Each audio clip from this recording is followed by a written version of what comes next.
But we begin tonight with a house teetering on the edge of an east side riverbank. And good evening, I'm Steve Rabel. I'm Monique Minglaven. That home is expected to fall into the water, and the people who live there say they have no choice but just to let it go. Now, the house sits on a hill along the raging river that's southeast of Preston. It's a community right off of Interstate 90.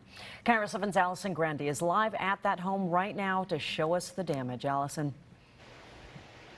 Monique, this is the back of the house, and I don't have to walk very far here to show you what's left of the backyard. They put up this little fence here to keep everybody safe, but look at this over here. That is the raging river, and this yard used to extend another 40 feet just last week.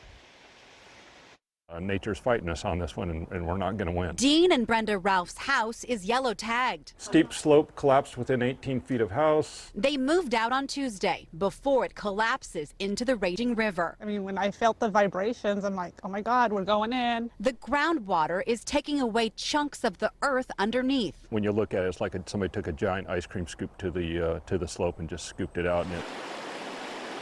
In the last week, they've lost another 30 to 40 feet. It's just sad. It's just sad. They're home. I thought I was going to retire here, get the kids off to college and retire here. Their daughters are still only 9 and 12. The only home they've ever known is no longer safe. That's the master with the balcony out there, and then the girls' room are with the curtains down. Now they're trying to see if they can get it demolished before it falls in, damaging salmon habitat.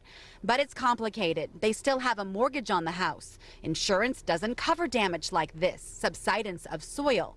Now they hope everyone with damage from the last storm will report it to King County. The damage totals will go to the state and the feds, which could lead to federal help. And if we qualify, there's going to be FEMA assistance out here, and there's a lot of people hurting that could really use that help. We've kind of done our grieving on the house. I mean, we had 14 good years here with some good memories, and we're just going to have to move on.